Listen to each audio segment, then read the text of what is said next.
Ouça agora uma mensagem na voz do pastor Jorge Lima. Eu estava com a maior pressão que ele já tinha trazido até a minha vida, até aquele momento. E eu estava literalmente pensando em deixar o ministério. Eu já estava fazendo aquela oração assim: Senhor, olha, eu não vou te largar, eu vou continuar servindo ao Senhor, mas eu não quero mais o ministério, eu não quero mais ser pregador, eu não quero mais fazer o que eu tenho feito. E só Deus sabia como eu estava subindo no altar para pregar naqueles dias. Por dentro eu estava extremamente aflito e querendo muito largar tudo aquilo. Mas eu continuava lendo, eu continuava orando. Mesmo fragilizado ministerialmente, eu continuava orando, eu continuava meditando. E estava nos dias que eu estava relendo novamente o livro de Neemias. Eu estava ouvindo ele em CD, o livro de Neemias. E quando chegou no capítulo 4, o Espírito Santo trouxe um renovo para o meu espírito.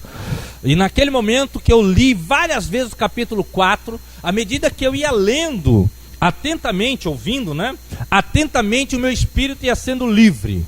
Literalmente o meu espírito ia sendo livre das cadeias de Satanás, da força que ele estava colocando sobre mim para me fazer desistir. E ali surgiu essa mensagem, fazendo uma grande obra para Deus. E Deus pôs no meu coração e disse: sempre que você tiver oportunidade, você vai ensinar sobre isso para os líderes por onde você vai passar. Neemias capítulo 4, quem achou, diga amém. Neemias capítulo 4, mensagem dessa noite: fazendo uma grande obra para Deus. Preste atenção, não é qualquer obra, fazendo uma grande obra para Deus. Irmãos, aqui está o texto onde Deus me libertou das cadeias que Satanás queria me colocar, que estava me querendo aprisionar para me deixar o ministério. E aqui está a revelação para nós nessa noite. Toda vez que você lê a Bíblia, principalmente o Antigo Testamento, você tem que pegar toda a história que aconteceu e buscar em Deus a revelação do que aquilo tem a ver com você nos dias de hoje.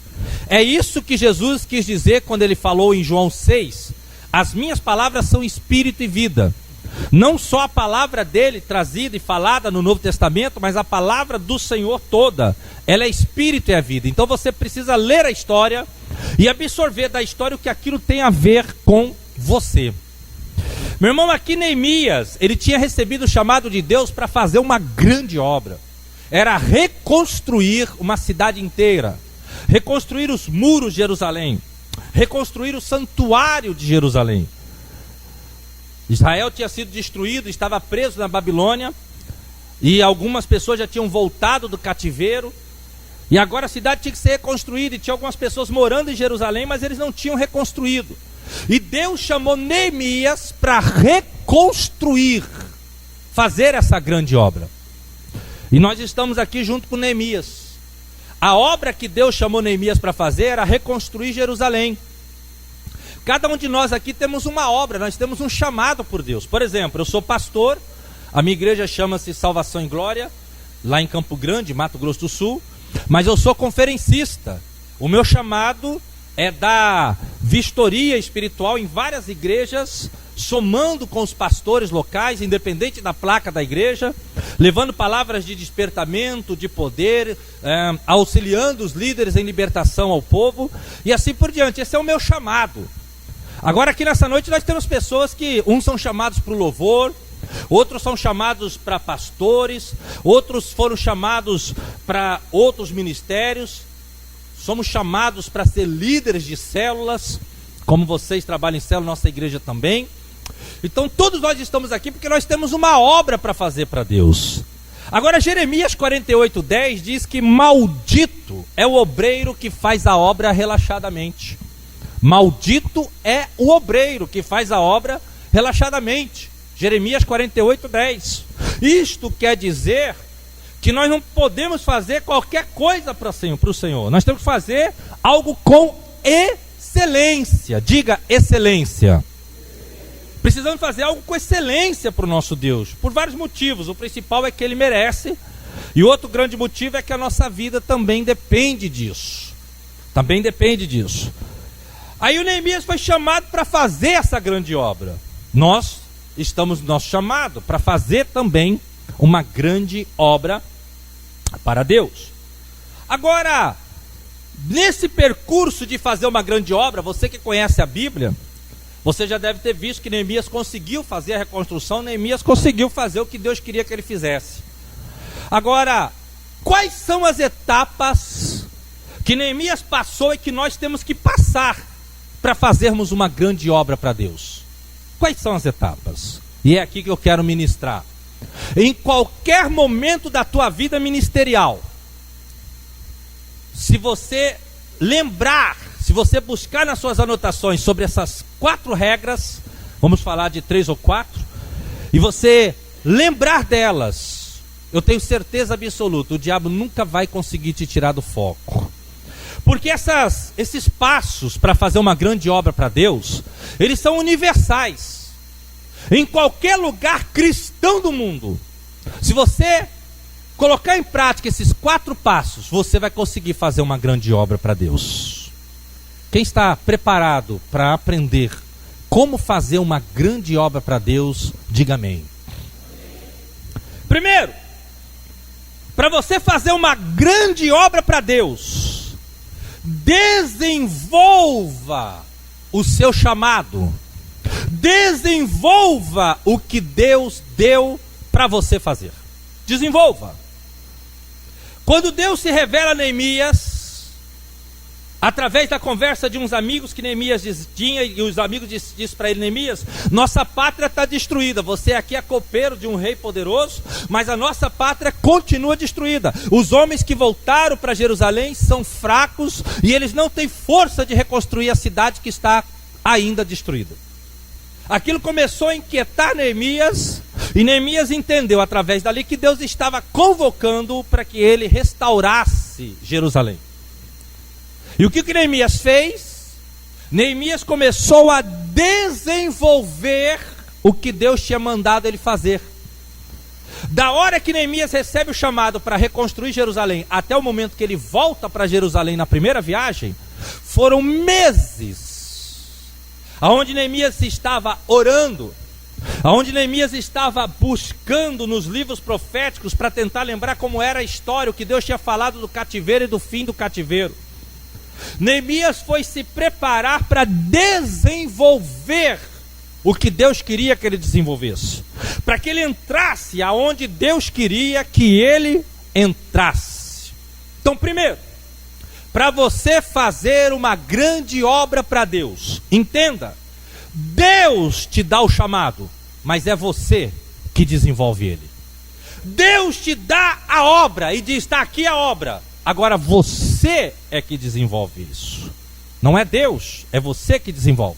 Você vai desenvolvendo e Deus vai te dando. Você vai desenvolvendo e Deus vai operando dentro do que você vai desenvolvendo. E o que nós temos que desenvolver, independente do seu chamado, você tem que desenvolver conhecimento e intimidade com Deus. Independente se você é líder de célula e levita, líder de célula e pastor, líder de célula e presbítero, independente da tua função, você tem que desenvolver. O teu chamado vai ser desenvolvido com perfeição se for dentro de conhecimento e de intimidade através da oração. Em Mateus capítulo 22, verso 29, Jesus Cristo disse: vocês erram porque não conhecem as Escrituras e nem o poder de Deus. 2 coisas você tem que desenvolver: conhecimento, Escrituras, e o poder de Deus, que é através da oração. Se você só desenvolver conhecimento, você vai se tornar um bambambam nas Escrituras, mas você não vai ter autoridade para expulsar demônio, você não vai ter prazer de orar e ver pessoas serem curadas. Por outro lado, se você orar bastante, mas não se apegar à leitura da Bíblia, você vai ser uma pessoa poderosa. Sua célula vai ser poderosa, com curas, com libertações.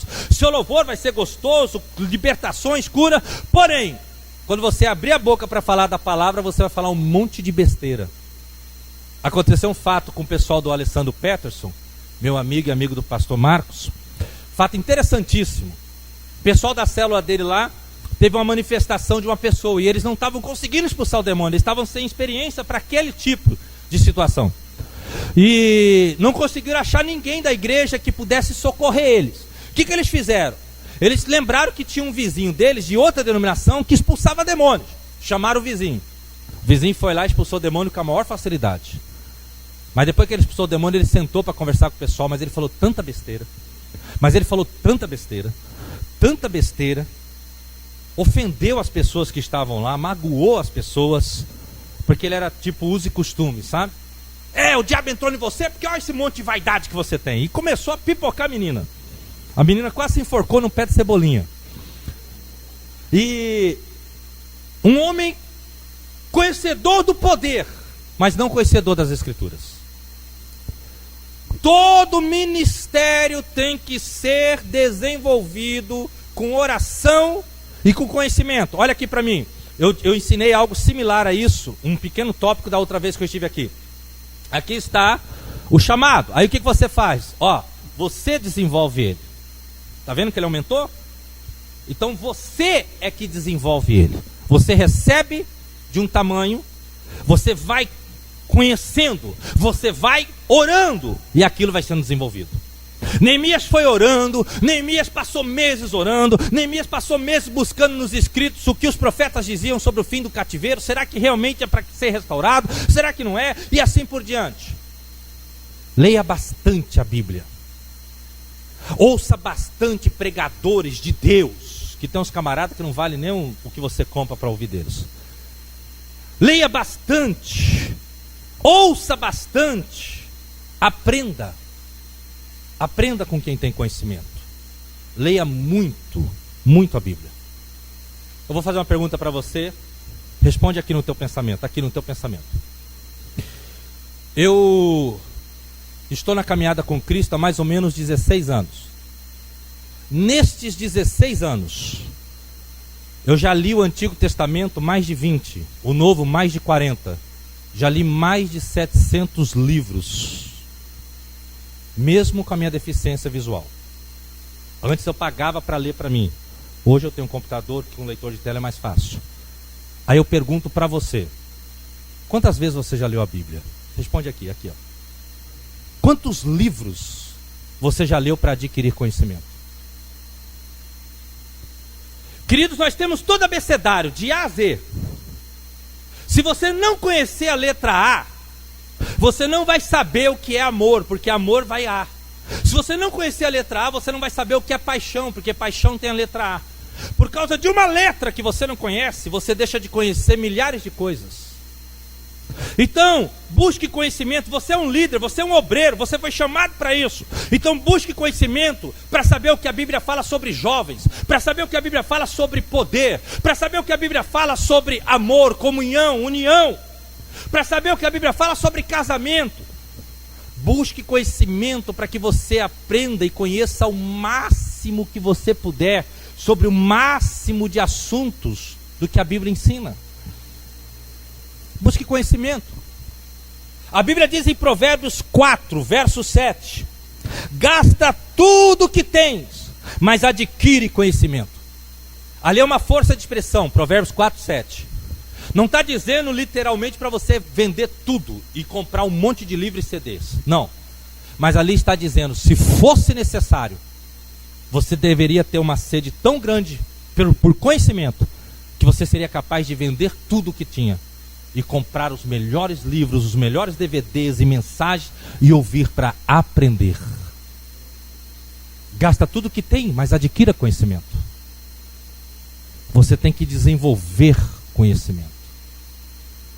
E os levitas? Um dia atrás, uma levita de uma das igrejas que eu estava pregando, eu peguei ela no contrapé.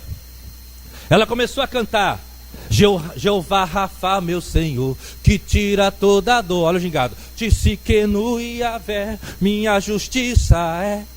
Esse dia eu fui expulsar um demônio. Sai, não sai, sai, não sai. Ou você sai ou eu canto. Ele, tá bom, então já fui. Porque o meu negócio é pregar, eu não canto nada.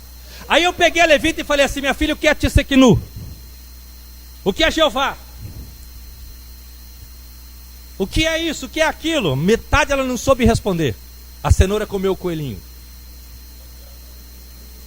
Às vezes se canta o que não se sabe o que está se cantando. Vamos lá. Desenvolva conhecimento. Eu estou lendo muito ultimamente a Bíblia na ordem cronológica. E eu estou impressionado. Lindo, maravilhoso. Quando você lê a Bíblia em ordem cronológica, não os livros, mas todo o contexto em ordem cronológica, você aprende em momentos de leitura o que um grupo de estudiosos levaram 20 anos trabalhando de dia e de noite para preparar para nós. Por isso que você deve investir em conhecimento. Se você adquirir um CD meu, por exemplo, guiados pelo Espírito Santo, você vai aprender em 1 hora de pregação o que eu levei 16 anos andando com Deus para descobrir. Por isso que você tem que investir em conhecimento. Às vezes nós, sabe, vai ter uma festa, vai ter um passeio com jovens, vai rolar pizza, vai rolar isso, aquilo, outro. Sempre temos dinheiro. Mas para investir no nosso ministério, nem sempre temos dinheiro. Segundo, desenvolva o poder. Conhecimento você desenvolve com leitura. Poder você desenvolve com oração. Por mais que você goste de ler, a tua biblioteca não pode ser maior do que a sua sala de oração. Turminha do Facebook, posta lá depois, põe coisa boa lá. A sua biblioteca não pode ser maior do que a sua sala de oração. Ore muito, mas ore muito mesmo. E você que é batizado no Espírito Santo, ore muito em línguas. Não ore pouco, ore muito. Você que ainda não é batizado no Espírito Santo, busque o batismo. E quando você for batizado no Espírito Santo, comece a orar muito em línguas. Paulo escreve 1 Coríntios 2, e ele fala o seguinte para os coríntios: olha, quando eu estou conversando com pessoas que não entendem muito bem o assunto de Cristo, eu falo num outro tipo de linguagem.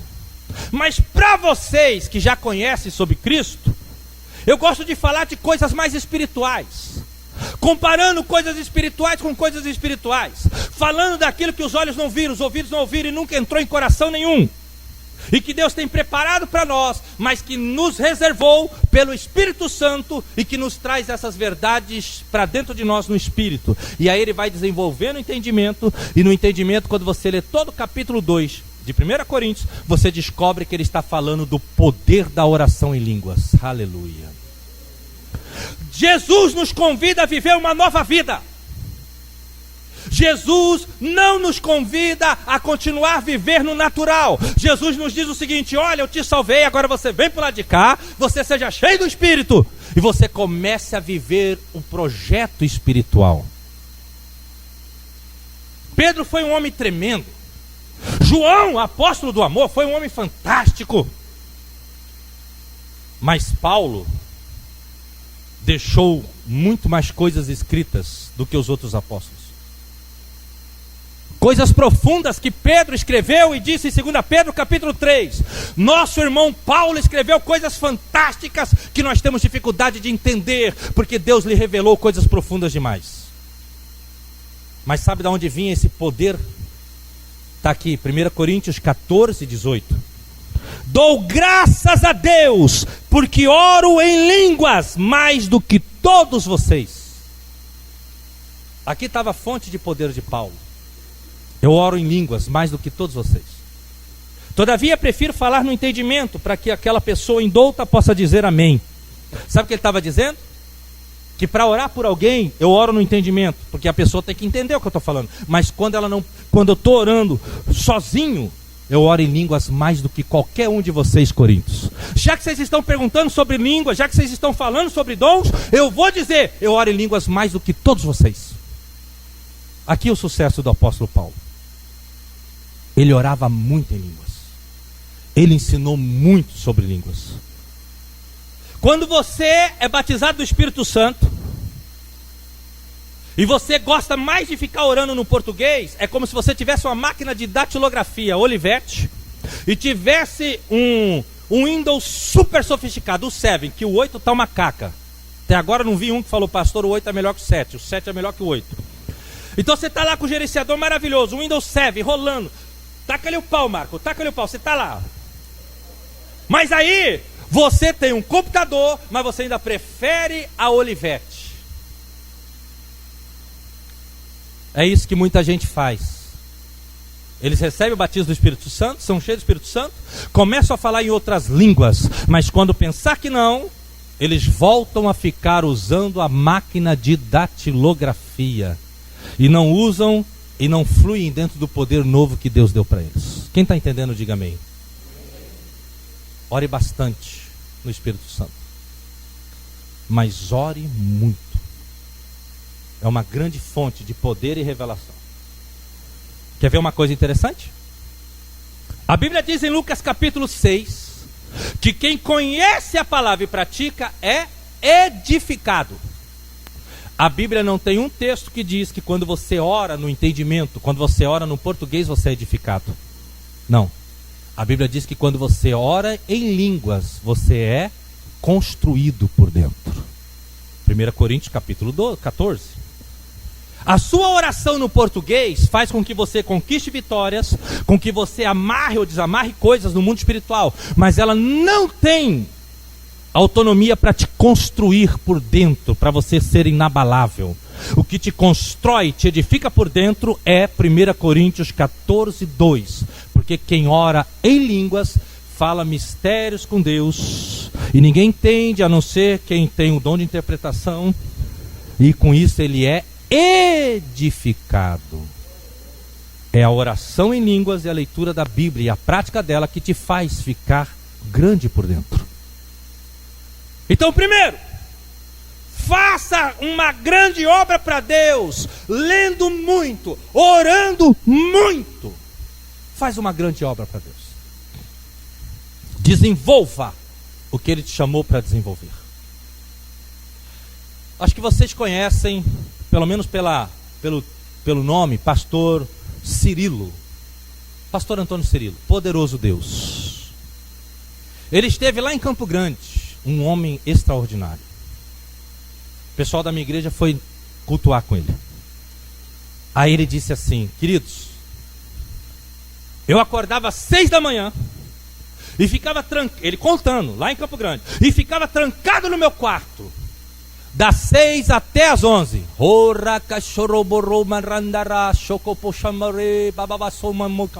Orando em línguas, só em línguas. Das 11 ao meio-dia, eu lia a Bíblia. Meio-dia eu almoçava, descansava e ia cortar cana em Contagem, interior de Minas. Eu cortava mais cana em meio período do que quem trabalhava o dia inteiro cortando cana. Aí ele disse: é porque enquanto eu estava trancado no meu quarto, orando em línguas, eu produzia o sucesso da minha vida. É assim que funciona. Tem muita coisa sobre o poder espiritual que você precisa conhecer. E eu vim aqui esses dias para dizer para vocês da congregacional: existe uma nova etapa, um novo estágio que Deus quer que vocês passem para Ele. Deus deseja que vocês sejam mais e mais espirituais. Nos faltaria tempo para falar muito sobre entendimento sobre línguas, mas nós temos aí material para te ajudar nisso. Segundo, fazer uma grande obra para Deus. Quando Sambalá ficou sabendo que nós começávamos a edificar os muros, se irou. Depois Tobias, o amonita, também ficou irado. E ele e os arábios se ajuntaram para tentar nos fazer parar. Aqui, ajuntou um amonita, outros árabes e mais outros povos que no contexto você vai descobrindo eles. Todos ajuntaram forças para tentar fazer com que eles parassem de reconstruir o muro. O diabo aqui ajuntou forças e veio com força para tentar fazer Israel parar, para fazer Neemias parar. Sabe o que nós aprendemos aqui?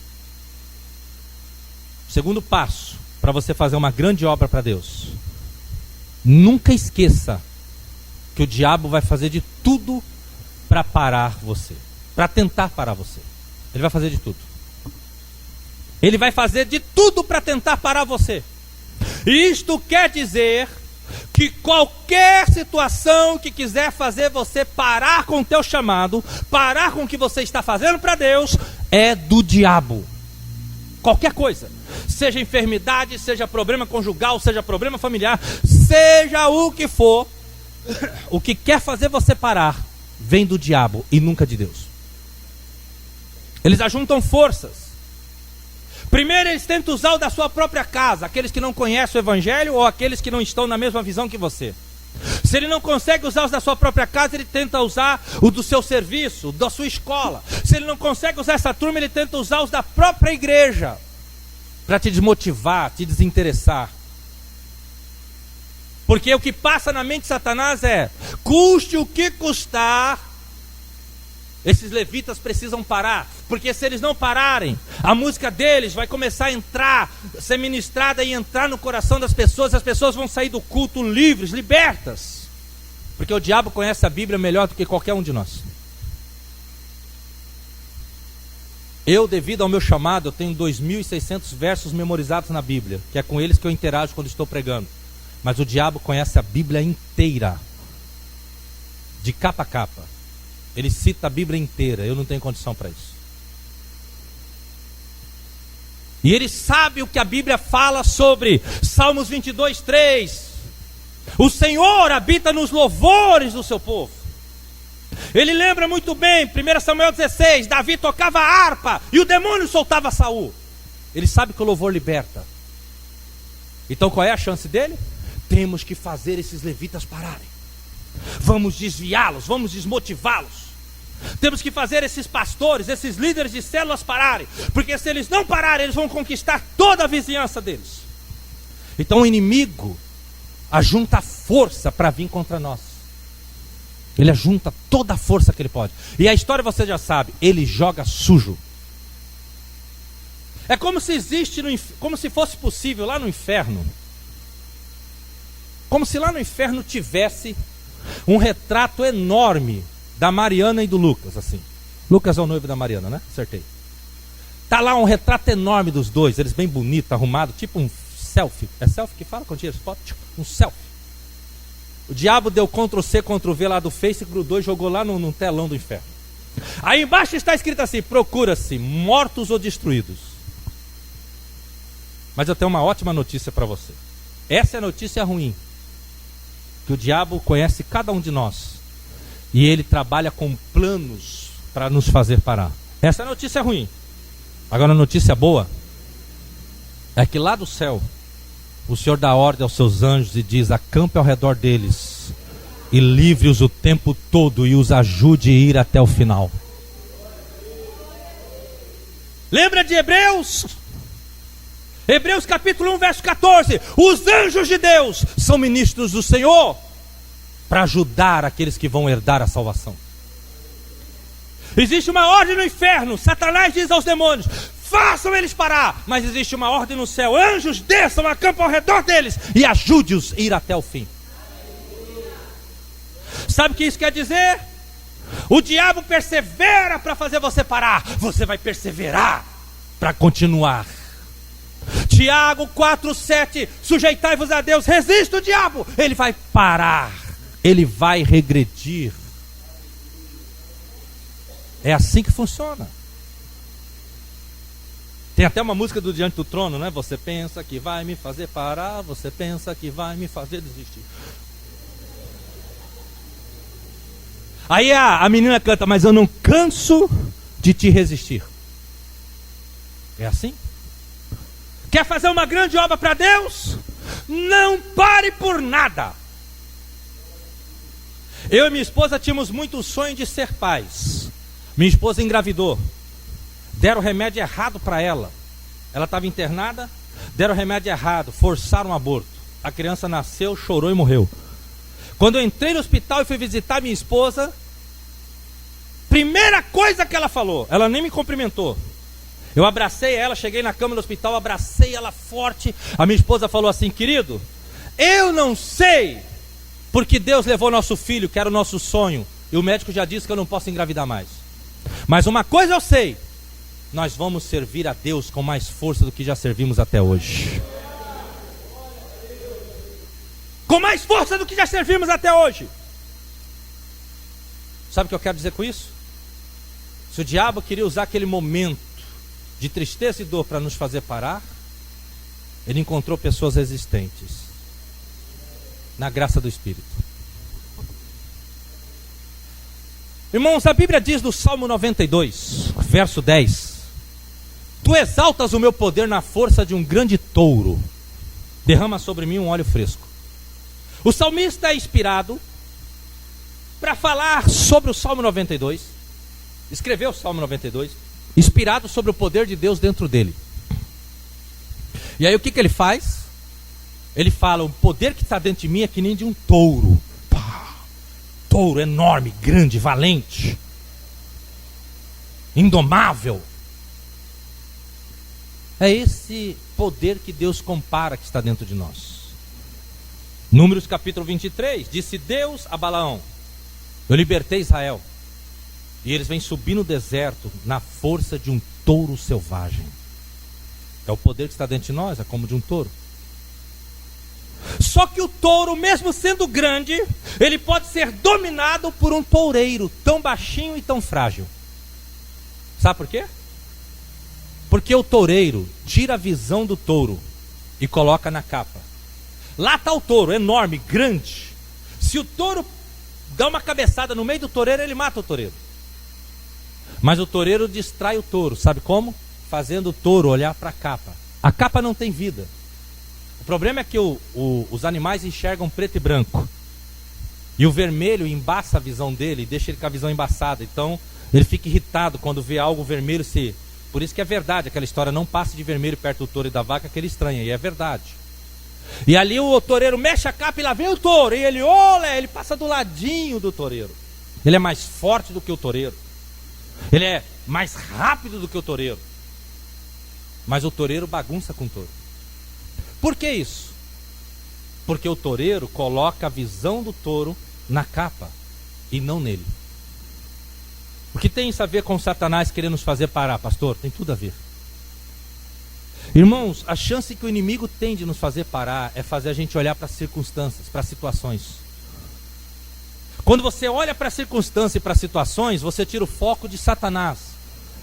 Você para de entender que é ele que quer fazer você parar, e você começa a achar que são as circunstâncias, e aí você para. E ali ele domina você por causa da capa.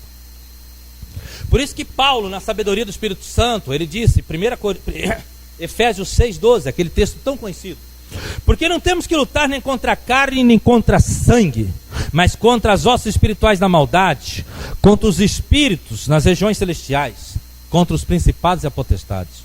Ele disse, nossa luta não é contra a carne nem sangue. A sua luta não é contra aquela pessoa que fica falando mal de você. A sua luta não é contra aquela pessoa que te beija na frente e te mete o pau pelas costas, te fala mal pelas costas. Não! A tua luta é contra o espírito que usa aquela pessoa. Aquela pessoa é só uma capa, mas tem alguém balançando ela por trás. Quem está entendendo, diga amém. Uma vez levantaram uns problemas contra o meu ministério.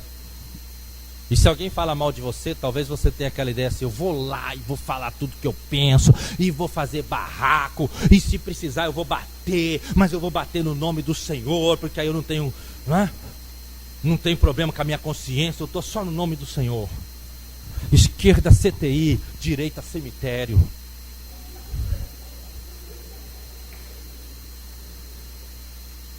Mas aí eu já aprendi diferente. Sabe como eu aprendi? No dia que trouxeram a informação para mim, eu sabia quem eram as duas mulheres, uma da minha igreja e outra de outra denominação. Chamei a minha esposa e falei: olha, está acontecendo isso. Aí eu comecei a orar assim: espírito imundo que está usando fulano e ciclana, eu repreendo vocês agora. E comecei a lembrar a Bíblia: seja colocado um anzol no nariz e um freio na boca de vocês, e que cesse toda essa maldade, essa mentira, porque está escrito: a língua mentirosa não passará de um momento. Porque está escrito: toda arma forjada contra Jorge de Lima e Daílza Silva Lima não prosperará. Comecei a orar a palavra. Eram 7 noites de oração. Não tirei satisfação com ninguém, não falei para ninguém, só para minha esposa. Na terceira noite, veio a irmã, a mesma que trouxe a informação de que essas duas estavam falando. Falou assim: pastor, aconteceu algo impressionante. Elas foram repassando casa por casa, pedindo desculpa e falando assim: olha, a gente expressou mal, o pastor Jorge é um homem de Deus, não tem nada a ver com o que a gente falou, esquece e tal. E ficou feio para elas, porque elas inventaram e foram lá para desfazer. Ficou feio para elas. É que eu aprendi que quem balança a capa é o toureiro. Então meu inimigo não é as pessoas, meu inimigo é quem balança as pessoas. Meu inimigo não é a saúde, meu inimigo é quem está querendo tocar na minha saúde. Meu inimigo não é a doença no caso, né? Mas é quem está querendo tocar na minha saúde. Meu inimigo não é o problema financeiro ou profissional, é quem está por trás querendo amarrar minha vida. O inimigo vai fazer de tudo para você parar. Faça de tudo para você continuar. Quem entende, diga amém. Foi exatamente aqui que Deus quebrou as forças de Satanás. Naquela experiência que eu te contei. Aí eu comecei a dizer: Senhor, obrigado. E quando eu ia falando Senhor, obrigado, eu sentia que algo como se eu estivesse tirando uma roupa suja, molhada, esquisita.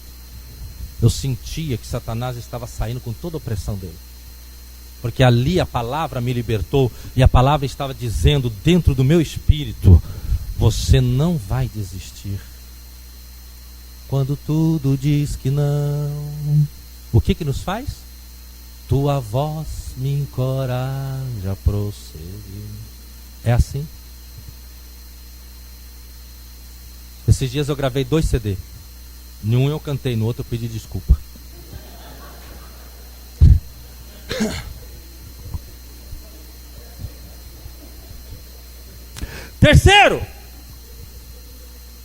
Terceiro, para fazer uma grande obra para Deus, não é o que você vai fazer, mas é o que Deus vai fazer através de você. Olha isso. Quando ficou sabendo, peraí que eu saí daqui, foi em Efésios, deixa eu voltar para Neemias.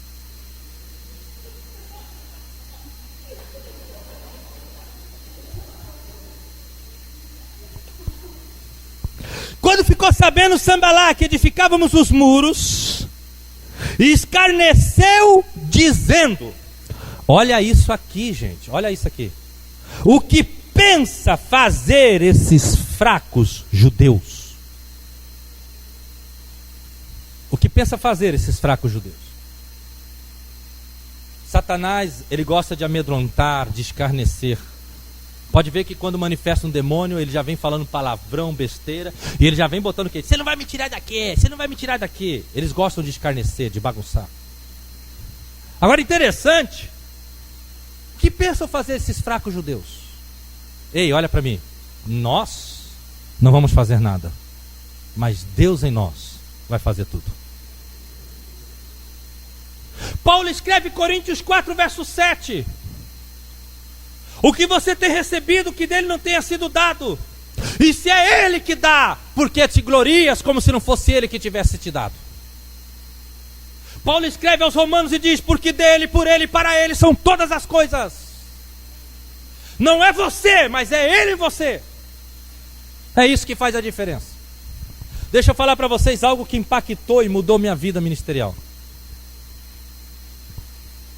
Deus se manifesta a Moisés e diz: Moisés, lá no Monte Horebe, vai e tira o meu povo do Egito. Aí Moisés diz, Êxodo capítulo 3, verso 14: quando me perguntarem quem me enviou, o que direi? Então disse-lhe o Senhor: quando te perguntarem, apenas diga: o eu sou te enviou. Quando Deus se manifesta a Gideão e diz: vai e liberta meu povo da mão dos medianitas, porque eles estão presos lá há 7 anos. E aí Gideão diz: mas quando perguntarem como é que eu vou conseguir fazer, ou melhor, ele diz: como que eu vou conseguir fazer isso? E o anjo disse para Gideão: o eu sou irá contigo. Agora presta atenção nisso aqui. No Antigo Testamento, o eu sou, que é o Espírito Santo, ele ia com, olha para minha mão para você entender, ele ia com a pessoa, ele não ia dentro. Por isso que a Bíblia disse, e veio sobre Sansão a mão do Senhor. Veio, não estava. E veio sobre Davi a mão do Senhor. Veio, não estava.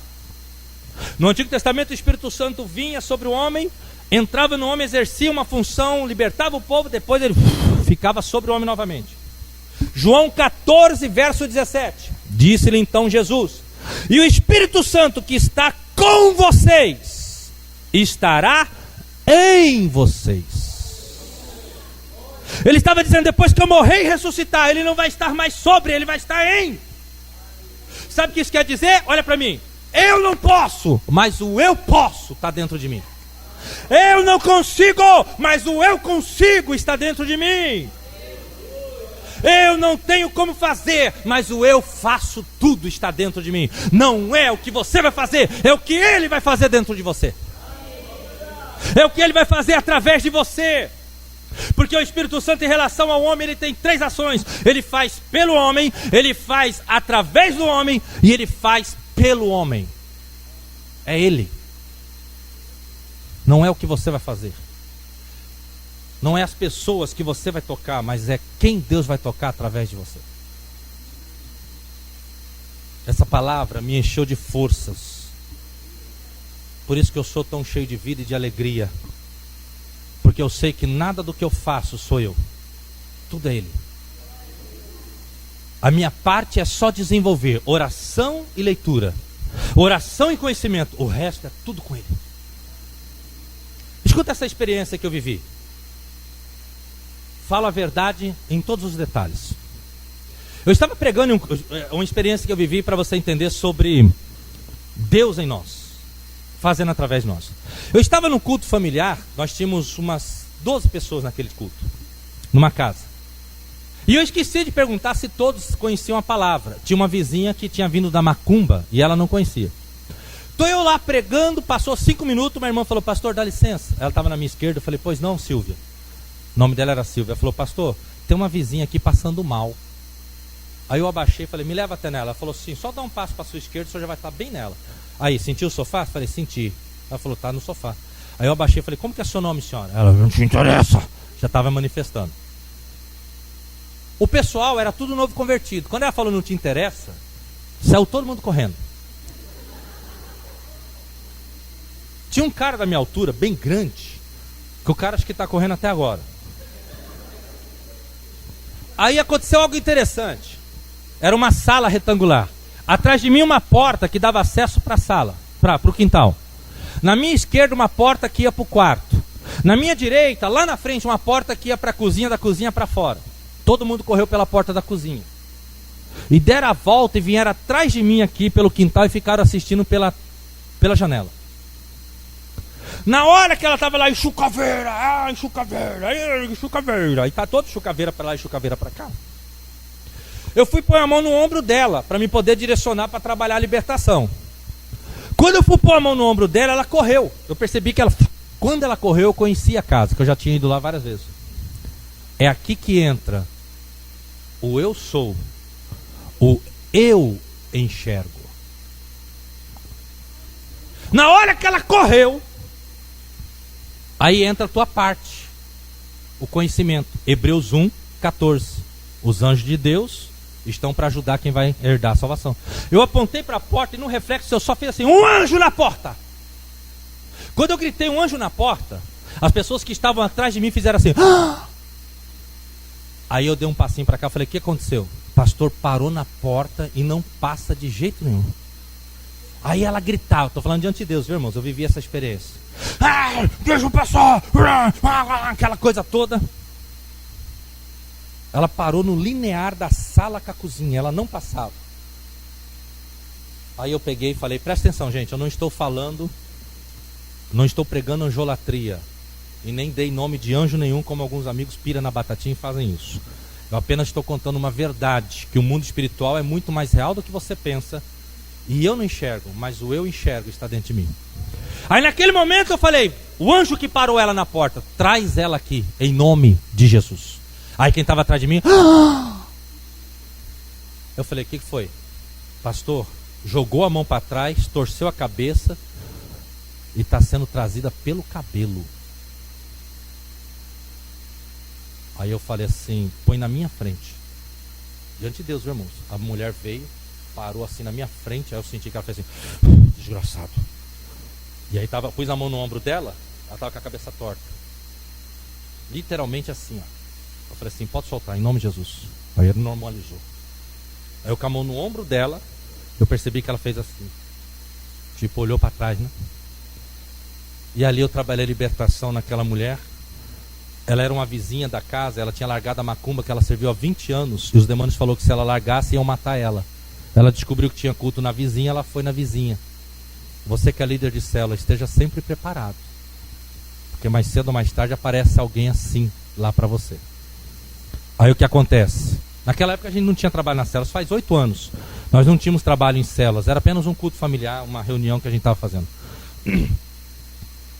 E ali nós expulsamos o demônio daquela moça. Sem precisar da ajuda de ninguém ali. Só na direção de que o Espírito Santo estava fazendo. Eu estou contando isso para vocês porque... Não, obrigado. Tá com gás? Brincadeira, tá não. Eu estou contando isso para vocês. Gostou? Estou contando isso para vocês entenderem que o teu papel é crescer no conhecimento e desenvolver a oração. Mas quem trabalha em cima do que você conhece, do que você ora, é sempre Deus. Por isso que se você não desenvolver, Deus não age. Quarto e último. Darão cabo da obra em um só dia, mesmo que comecem a reconstruir. Estava tudo pedra queimada, gente. Uma raposa virá e entrará no meio deles e destruirá. E a raposa entrará pelas brechas no muro. Quarto passo para você fazer uma grande obra para Deus. Feche as brechas que você abrir na vida. Quando falamos de brechas, não pense você que é só pecado. Às vezes quando você exagera demais com algo, quando você é descompensado com algo, isso é uma brecha. Não é só pecado que é brecha. Às vezes você tenta fazer uma coisa certa e faz errado, e aquilo vira uma brecha. Aqui os inimigos estavam dizendo, o muro eles não vão conseguir restaurar todo. Quando ele menos esperar, nós vamos entrar pelas brechas. Jeremias 39, verso 2. E os babilônicos entraram pelas brechas que tinha no muro. Pelas brechas que nós abrimos. Correr demais na estrada quando não precisa correr. Assistir certas coisas que não deveria se assistir. Você vai abrindo brecha. Pecados. Exageros de temperamento. A pessoa é muito sanguínea. É muito pavio curto. Esses dias uma irmã chegou para mim e falou assim: ah, pastor, o senhor sabe muito bem como eu sou. Eu sou estupim curto mesmo. Eu sou assim mesmo. Quando pensar que não, já falei, o senhor sabe que eu sou bem natural. Não, eu falei para ela, irmã, não leva a mal. A Bíblia não diz mulher natural nesse ponto. A Bíblia diz que existe a sábia e a tola. A sábia era ovelha minha, eu podia falar, né? Eu falei assim, a sábia pensa antes de falar. A tola fala sem pensar. Tem muita gente que é assim, você sabe que eu sou assim mesmo. Quando eu for ver, eu já falei. Pois é, a Bíblia tem um nome para você. Tola. Bonita até. T-O-L-A. Tola. E quando é o homem, é tolo. Aí vai vendo. Meu irmão, nós estamos fazendo a obra há muitos anos. E a verdade é que se Jesus não vier daqui 50 anos, eu vou ter, e eu estiver vivo, eu vou ter 89, 90. Eu ainda vou ter força, quem sabe, queira Deus assim, para gritar, recebe, irmão, recebe. Vão ser mais 50 anos fazendo a obra. Sabe o que eu quero dizer com isso? É impossível alguém viver tanto tempo assim, sem abrir brechas. O inimigo sabe que de tempos em tempos, sem querer, nós abrimos brechas. E é nessas brechas que ele tenta entrar. As brechas acabam sendo inevitáveis. Você fez um projeto certinho, mas esqueceu um detalhe. Naquele detalhe abriu uma brecha. Quase você morreu. Quase a sua vida foi destruída. É assim. Um pastor muito conceituado da Batista, em Campo Grande, ele foi fazer uma conferência, ele, os 3 filhos adolescentes e a esposa, numa cidade vizinha. Pastor maravilhoso, homem de Deus, mas tinha um problema, ele gostava de pisar. E um dia ele pisou demais. Voltou de uma conferência, bateu de frente com o caminhão.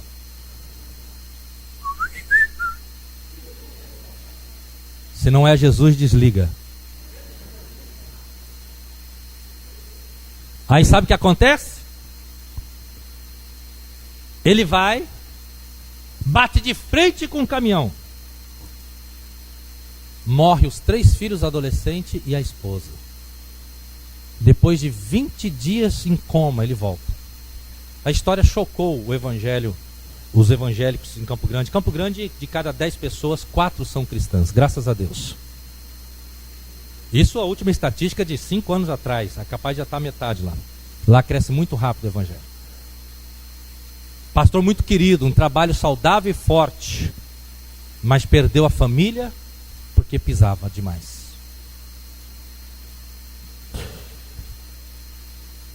Talvez você tenha brechas, e você sabe quais as brechas que você tem. Quem sabe pornografia? Hoje em dia é tão fácil, né? Já se entra em privado ou se apaga o histórico. Mas eu queria que você entendesse que tudo que é escondido aos olhos do homem e que é errado, já é um escândalo no mundo espiritual. Tudo que está escondido aos homens no plano físico já é um escândalo no mundo espiritual. Eu vou fazer isso aqui, essas considerações finais, e vamos para o final, tá bom? Vamos caminhar para o final. Dobre a sua atenção que nós já estamos terminando. Qual é a brecha? Será que você não tem nenhuma brecha para fechar? Será que você também não gosta de algumas aventuras no trânsito que você jamais deveria fazer? Será que você, como uma moça solteira, não anda exagerando em alguns tipos de desejos que anda ardendo dentro de você? Como está a vida dos casados? Será que não tem nenhuma brecha aí?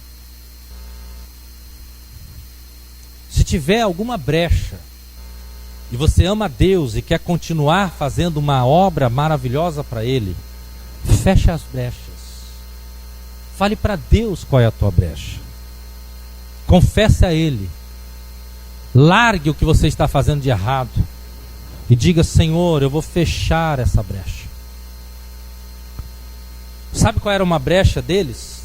A ideia deles? Nós paramos no verso 4, mas na continuação, Sambalá e Tobias disseram: nós somos semelhante a eles, nós parecemos, somos tudo do Oriente Médio. Vamos entrar no meio deles, fingir que somos judeus e vamos semear contenda entre eles. Semear contenda. O plano de Sambalá e Tobias era semear contendas. Vamos semear contendas. Queridos, uma das grandes forças que o diabo tem contra qualquer igreja que está indo bem é levantar irmão contra irmão. É levantar liderado contra líder. É levantar fermento, fofoca, contenda no meio das pessoas. Esse é um padrão bíblico, espiritual. Olha, vamos entrar no meio deles e vamos semear contendas. Vamos fazer eles se desentenderem. Queridos, quando você perceber lá na sua célula, lá no seu ministério, lá na tua igreja, quando você perceber que alguém está querendo jogar irmão contra irmão, reaja. Fecha essa brecha no meio da tua célula. Fecha essa brecha no teu ministério. Fecha essa brecha na tua igreja. Fecha as brechas contra a tua vida. Fecha as brechas que se abrirem no teu ministério, na tua igreja. E aí você vai continuar bem. Você vai continuar fazendo uma grande obra para Deus. Fique em pé, por favor.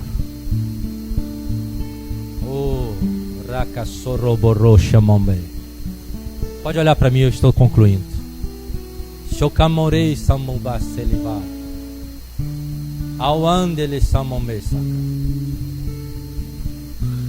Desenvolva o seu chamado. Tenha excelência. Resista ao diabo mais do que ele tem insistido em fazer você parar. Não mire na capa, mas mira no toureiro. Não é o que você vai fazer, é o que ele vai fazer através de você. A sua parte é se encher de conhecimento e de oração. A parte dele é trabalhar através de você. Feche toda e qualquer brecha. Toda e qualquer brecha. Porque quando você fecha a brecha, você tira a força do inimigo. Você tira toda e qualquer força dele. Ele não consegue mais entrar. E você vai continuar fazendo uma grande obra. Vão existir vários grupos de louvor em Cruzeiro, mas o grupo de louvor da igreja congregacional vai ser diferente. Porque eles estão fazendo uma grande obra. Vão existir vários líderes de célula, vários pastores em Cruzeiro, mas da igreja congregacional vai ser diferente, porque eles não estão fazendo uma obra, eles estão fazendo uma grande obra.